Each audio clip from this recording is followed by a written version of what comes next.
Press record because I did forget that one time. And then we had to do the webinar over again. So, um, yeah, I'll go ahead and get started. I want to make sure that we get this into the 30-minute that we promised. I know everyone's got to get on with their day. So thank you so much for joining us today to talk about our Caribbean liveaboard voyages. Some little introductions. My name is Bethany. I've been with Broadreach for several years now. I do marketing and communications. So all of our emails, social media, updates on the website is all me. I'll let the other two presenters introduce themselves. Hi, I'm Claire. I am one of the Caribbean directors. I've worked for Broadreach since 2010, on and off, and I with my co-director, plan and execute all the trips for Broadreach in the Caribbean during the summer. My name's Fran. I've also been Broadreach for quite a while. I think I'm on my nearly my 11th year, in and out, similar to Claire. And I started out as an instructor on one of our programs. And I, like Claire, will organize all of our trips and kind of help manage everything and get everything going in the summer. Awesome. So to just tell you a little bit about us, we have been running summer adventures for middle and high school students for over 30 years now, so since the 90s. Um, our current director and owner actually was a student on the very first Broadreach trip, which is kind of a cool fact. And since the beginning, we've focused on trips, specializing in marine biology, scuba diving, sailing, conservation, and veterinary medicine. Our Caribbean trips are really kind of our bread and butter. Most of, tons of students coming through the Caribbean, and we actually have our own base down in St. Martin. So it's kind of something special about our Caribbean trips. There's some different variations that Claire and Fran will get into, but some similarities is that you'll be able to, in each of them, earn either scuba and or sailing certifications.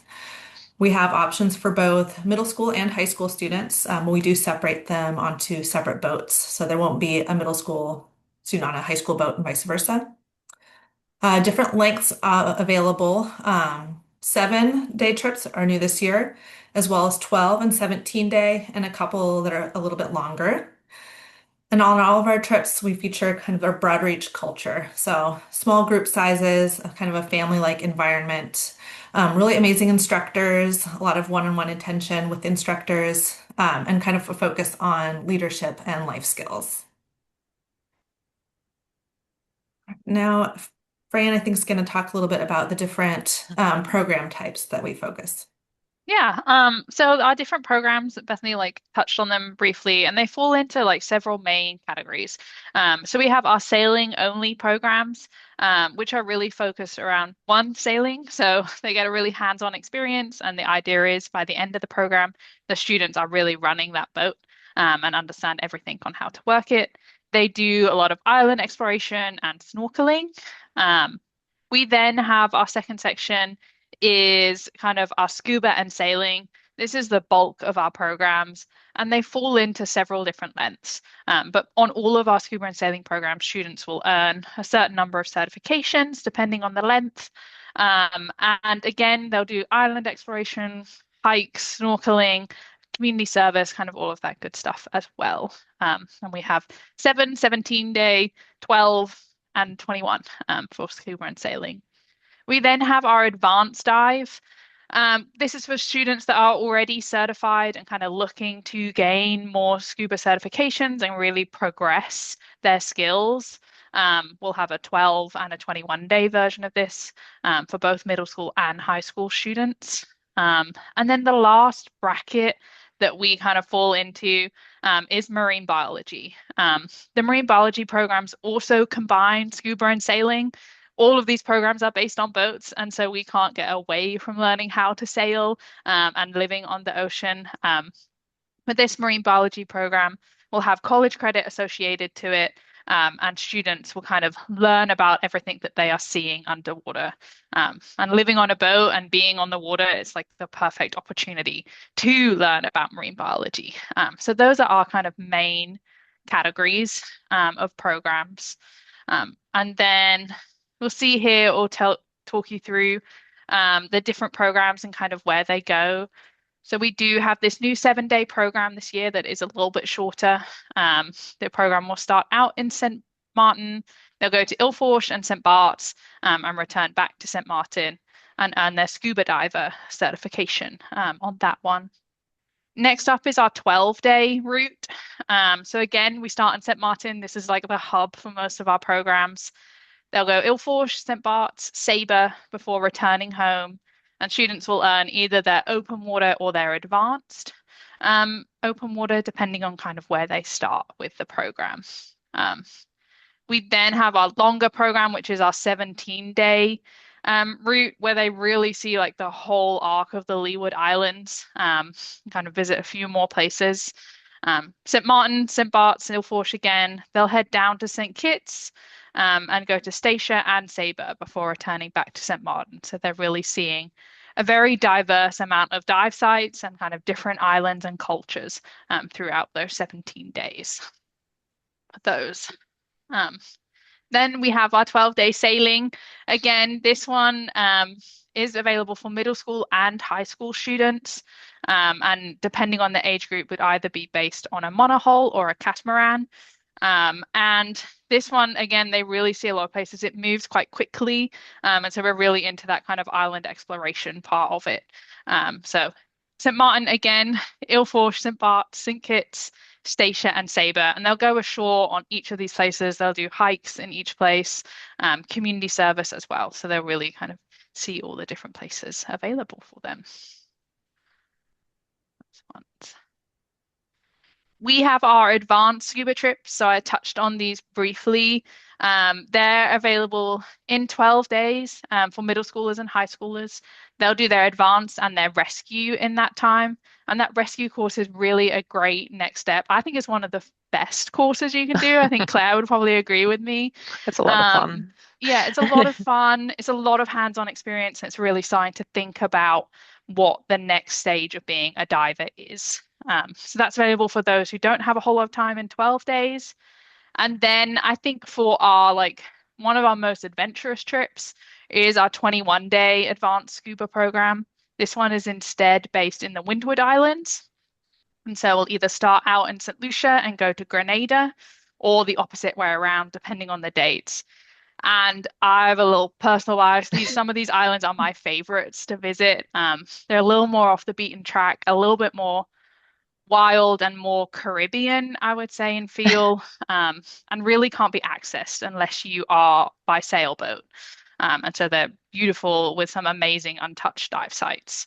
And students, again, will do their advanced rescue and a number of specialties as well during that program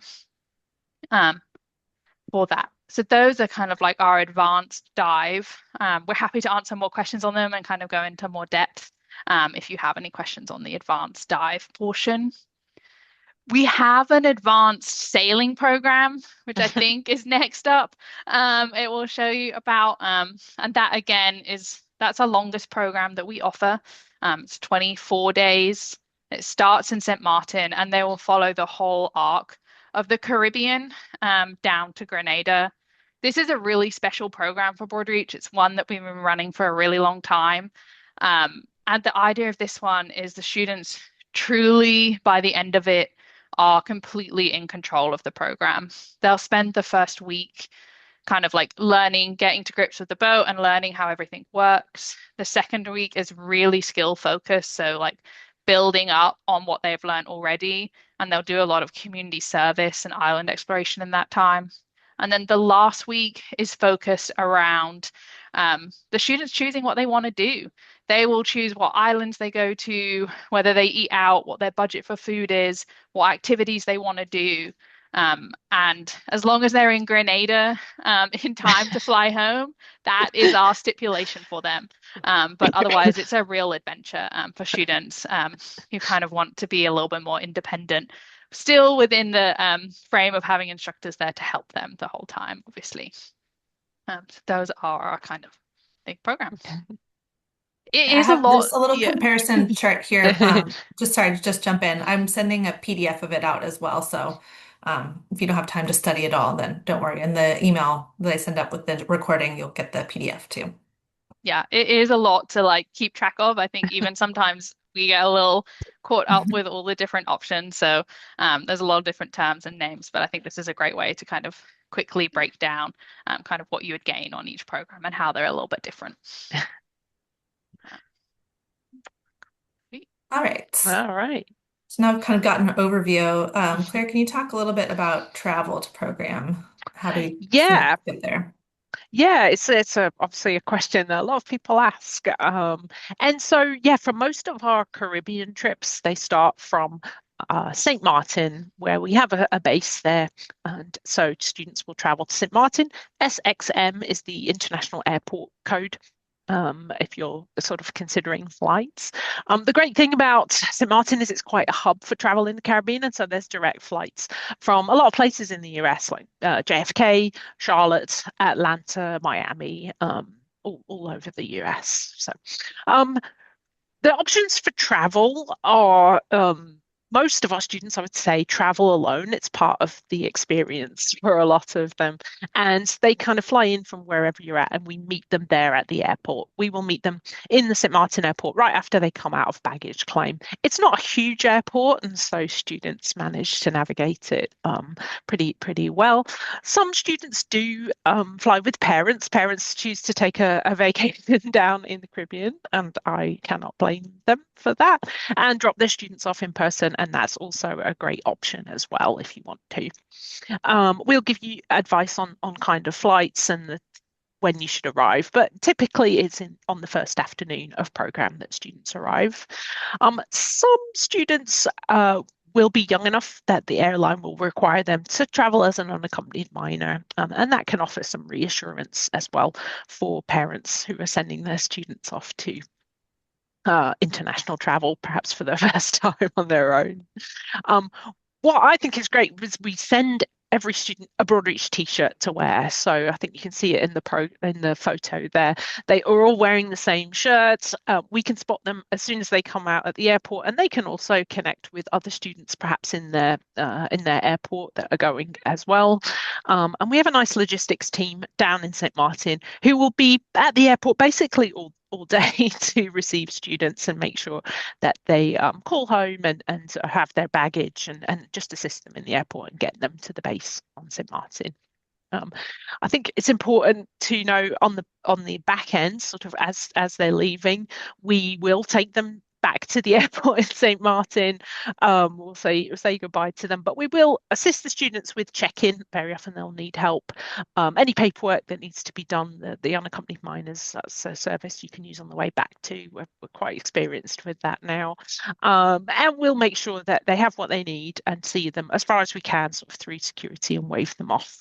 We will have a staff member wait at the airport though until all the flights have taken off for the day, just in case something should happen and that they're needed there. So someone will be available for them if they need anything at the airport until their flights have taken off. Yeah. Awesome. Yeah. We also get a lot of questions about sleeping arrangements. The Can you sleeping talk about that? arrangement. Yeah, sleeping on a boat is really fun. I think Fran would agree with that. It is really kind of unique experience if you've never done it before. The boat kind of rocks you to sleep. The lapping of the waves is really calming. I always sleep really well on a boat, especially after a long day diving. And there's lots of different options for sleeping on a boat. Normally, there are 4 cabins on the catamarans. There's 2 hulls, and they have kind of cabins down below. Monohulls also have cabins down below, but it's a bit different arrangement. And we use those obviously to keep our stuff in, and we do sometimes sleep down there as well. It can be a nice option. It can get stuffy down there because you're on a boat in the Caribbean, so a lot of people like to sleep in other places around the boat. And sleeping under the stars outside on the deck, it's just one of those cool experiences that a lot of students like to have. There's very often trampolines, nets between the holes. That's a very popular spot. Up on the helm station can be very cool. There's comfy cushions usually up there. And some students also like to bring a hammock. They're hammock sleepers, and so that's an option as well. So there's lots of different places, and instructors are good at finding spots that are comfortable for students if they need a bit of help with that. And we do put a sleeping bag on the packing list so that the breeze doesn't make you cold at night. It's surprisingly refreshing to have the breeze come in so it doesn't get too hot, especially out deck. I definitely enjoy sleeping, yeah. Up on the helm station is one of as a favorite spot. Yeah. Definitely makes it unique. Yeah. What about food? What's the food like during a trip? We we spend a lot of time thinking about food, me and Claire in particular. We want to make sure our students are fed and are full and are happy. That's the best way that we learn. We can't really learn on empty stomachs, and we do so many activities that we really need our energy for. The meals are all cooked by our students. Our instructors are there to help though, so they're not left completely to their own devices. And we have a very robust menu and kind of galley, we call it a galley guide, so a recipe book that goes with it.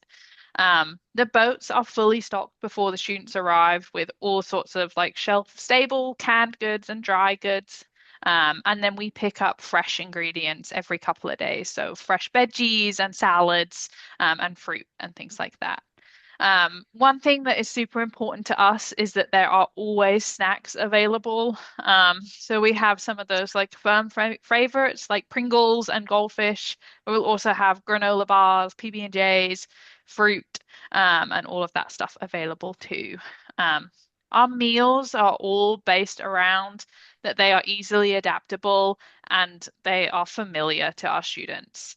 The majority of our meals are based on kind of like a bowl concept. So there is a base of like rice or pasta, and then there is a protein option of chicken, and then we'll beans and things like that, and then veggies as well. So students can make up their bowl based on what they like and what they enjoy. Um, and I'd say some good examples. Breakfast looks like cereals, fruit, granola, toasts, and pancakes and eggs. Lunches is normally quick and on the go because we have quite busy days. So think sandwiches, wraps, pasta salads, grilled cheese. And dinner is a really important time on our programs. It's maybe the one time in the day where everyone truly sits down together. And so we spend a little bit more time around those meals. But again, pastas, stir fries, curry, and like barbecue bowls, things like that. So it's all very like accommodating with students able to kind of pick and choose the aspects that they like for their bowl.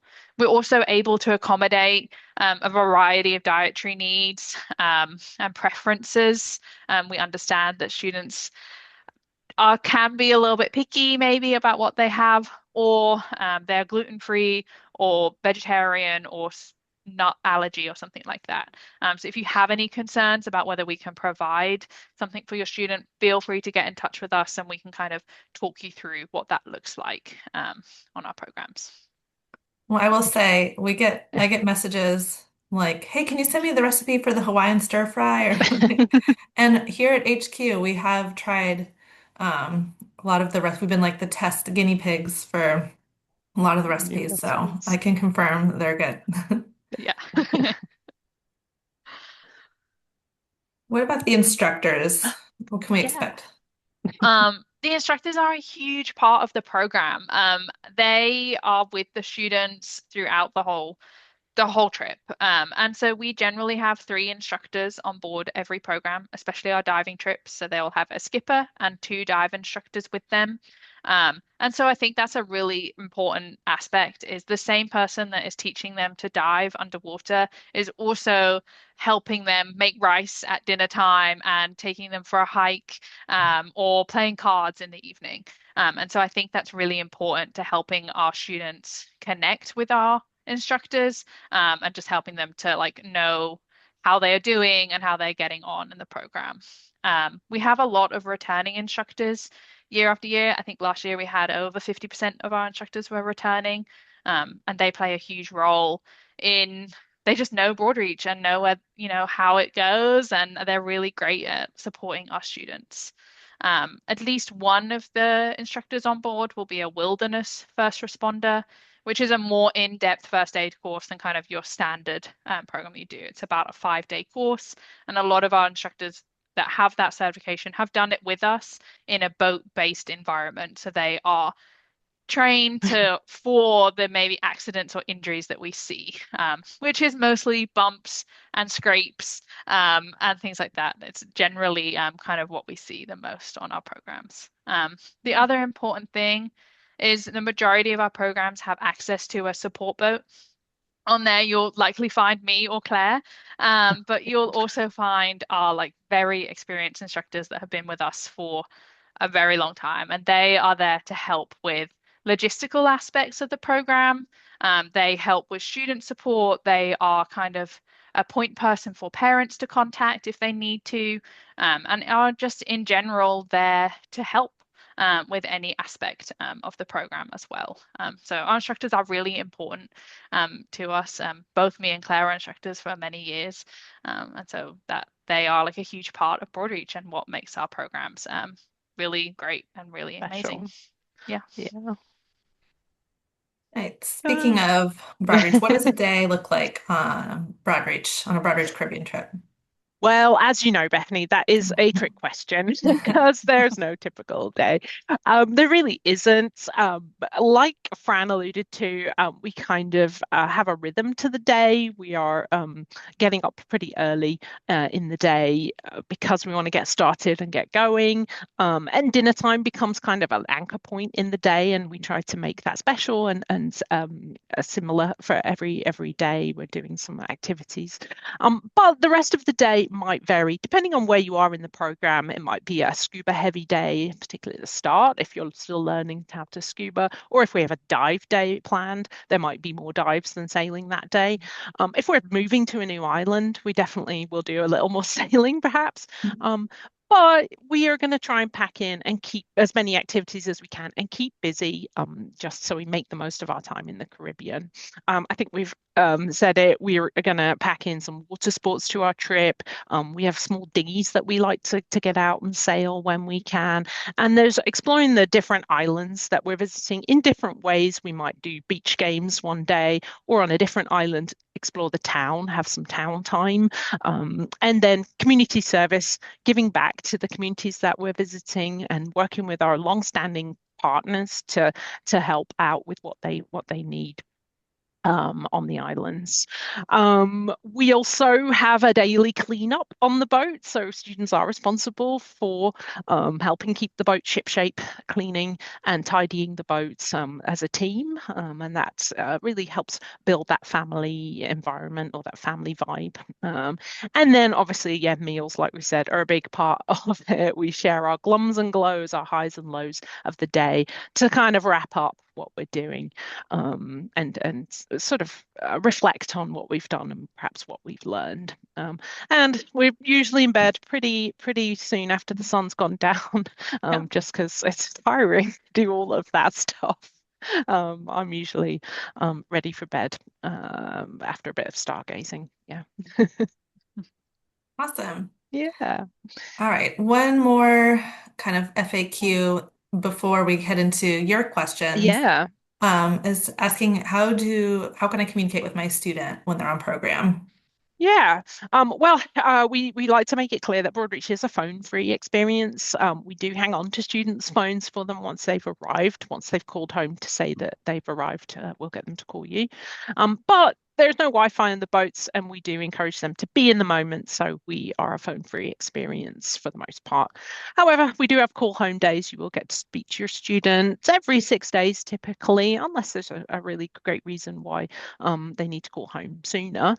But we will we'll have them write a blog post, which we'll post on the website daily so that you can follow along at home with what's been going on that day, what they've been up to, where they've been, along with the photos we've taken for that day. So usually Bethany will select some really good photos for you to see what they've been up to.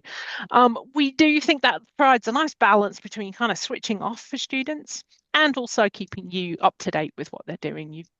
Parents are always really keen to see what their students are up to.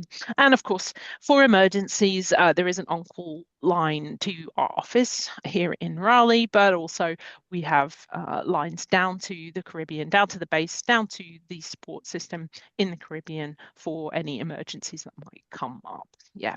So yeah, communication is important to us. And yeah, you can always give us a call and we'll help you out with what you need.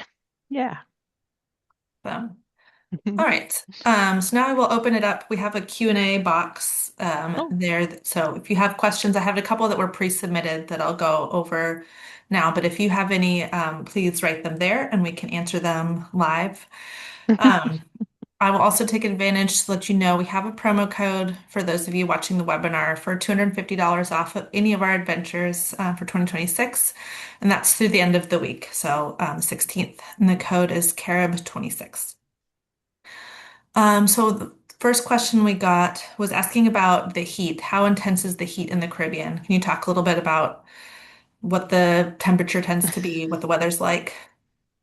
Yeah. It is warm, like it's definitely the Caribbean, and the sun is out every day. But I'd say the real benefit to being out on a boat is that you nearly always or constantly have a sea breeze.